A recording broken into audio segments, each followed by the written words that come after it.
Wake up, please. My husband always had a gentle face, even while sleeping. In his casket, it seemed like he would wake up any moment if I called out to him. Well, off I go, he had said cheerfully to me and our daughter before leaving on a business trip 2 days ago. I never imagined that would be the last time I heard his voice. He took his own life. No matter how much I called out, my husband, now cold as ice, wouldn't respond.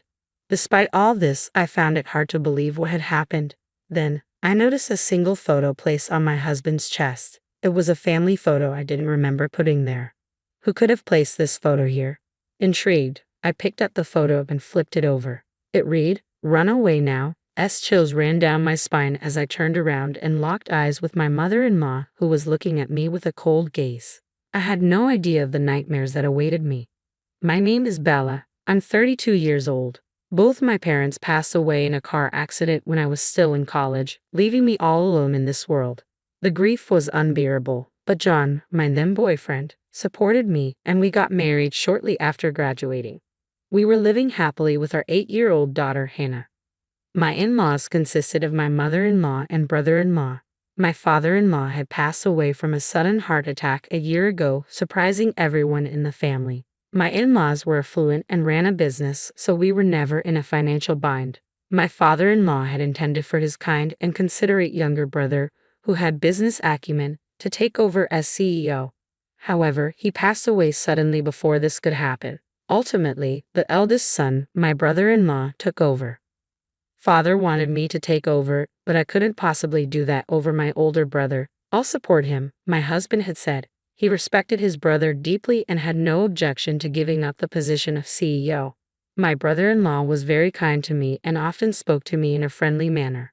However, I didn't have much interaction with my mother-in-law, whom I found somewhat difficult. When I just got married, my mother-in-law was very kind to me and would cook with me, saying, "I don't have a daughter, so I love spending time with you like this." However, she suddenly turned cold after my father-in-law passed away. She turned cold to both me and my husband and even avoided making any eye contact with us. I was perplexed. Even towards Hannah, who used to dote on her as her first grandchild, she would glare and shut her down even when Hannah approached her, calling grandma. "She used to be such a sweet person before," said my upset husband. I felt very sorry for him. "Something's off about Mom. She's glaring at me as if I'm her enemy. Does she think we're after her assets? Or could she be ill or something?" My husband wondered. He had been thinking deeply about his mother's change in behavior but couldn't come up with any reason. In fact, we first noticed her change during my father-in-law's one-week memorial service when we were staying at her house.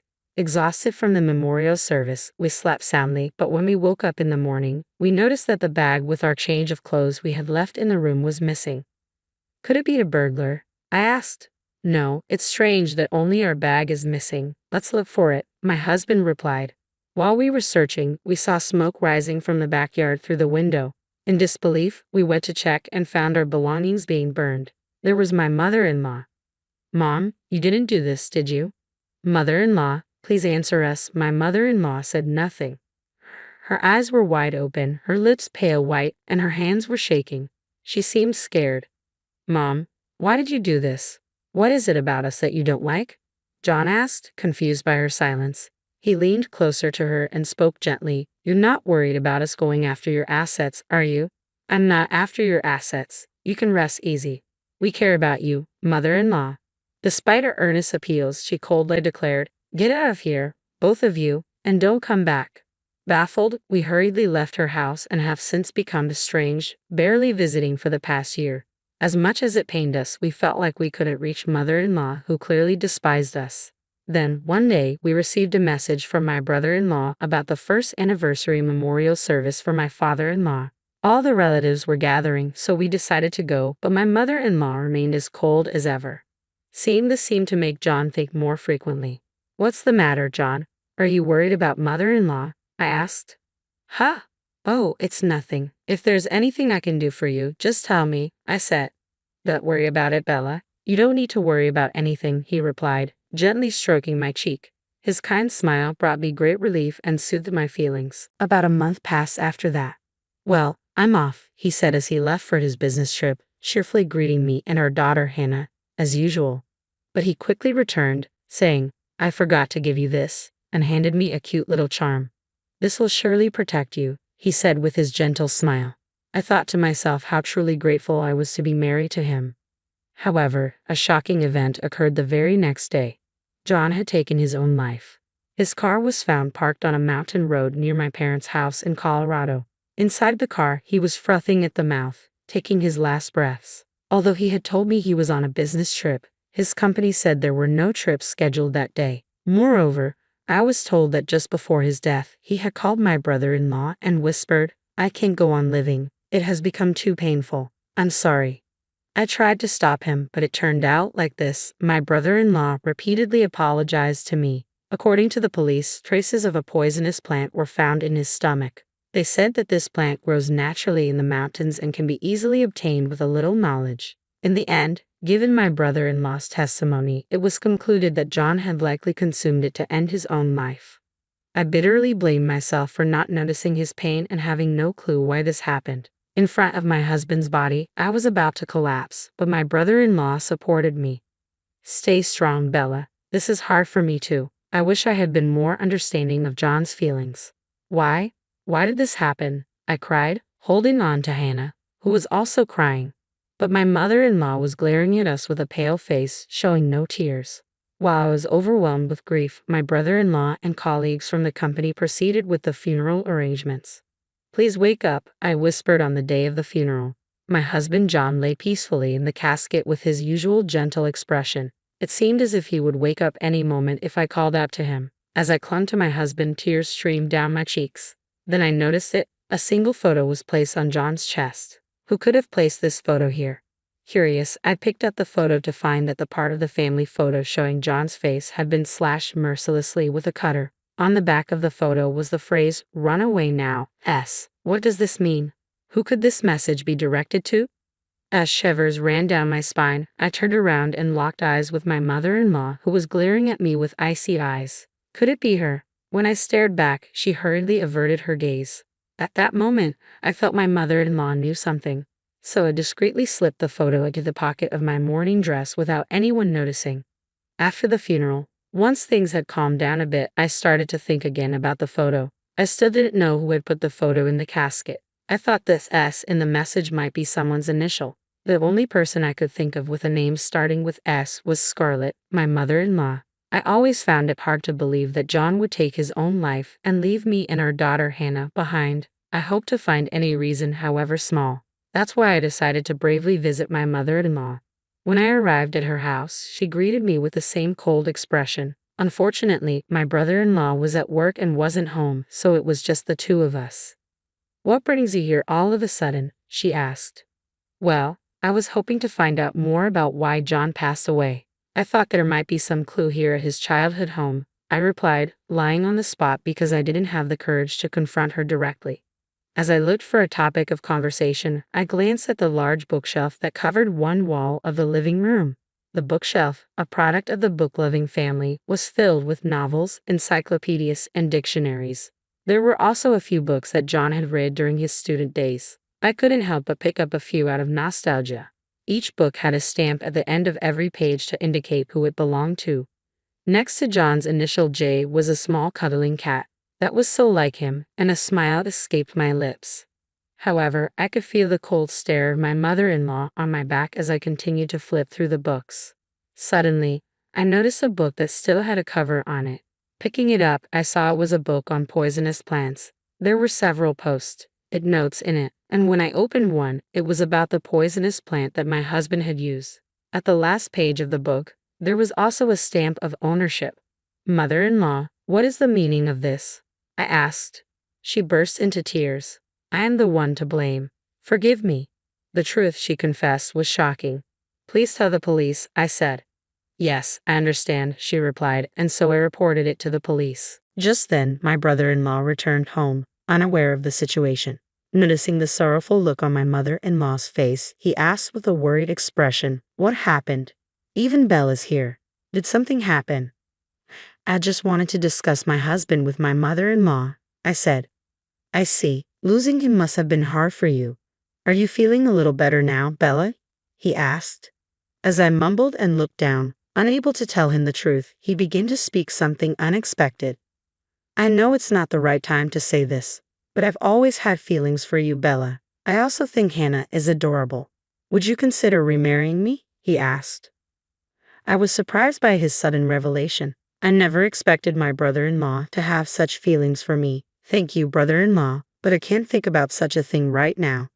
Yeah, I understand, he replied, scratching his head shyly. I handed him the photograph. When he saw the photo of my husband's face slash and the words "run away now" on the back, he turned pale and gasped. This was found inside my husband's coffin. Who could do such a thing? It seems like someone at the funeral might know who harmed my husband, I said. Hold on a minute. John took his own life, so there's no culprit, he said, bewildered, his eyes darting restlessly. But in my dreams, my husband screams, I've been duped by that guy. I hate him, I said. His eyes widened at my words, staring at me with a shocked expression. Also, I found this in the bookshelf in the living room, I continued, showing him the book about poisonous plants. I pointed to the owner's bookplate, which read my brother-in-law's name, Ken. What are you trying to say? Are you implying that I murdered my brother? He asked. I didn't answer his question and instead continued my story. My mother-in-law, who had been silent and looking down beside me, was holding her breath and watching how things were unfolding. And take a look at this, I said, pulling out the little charm my husband had given me. Inside, there was a letter. It read, my brother killed our father with a poisonous plant. I had been clutching the charm throughout John's funeral and realized there was something inside it only later.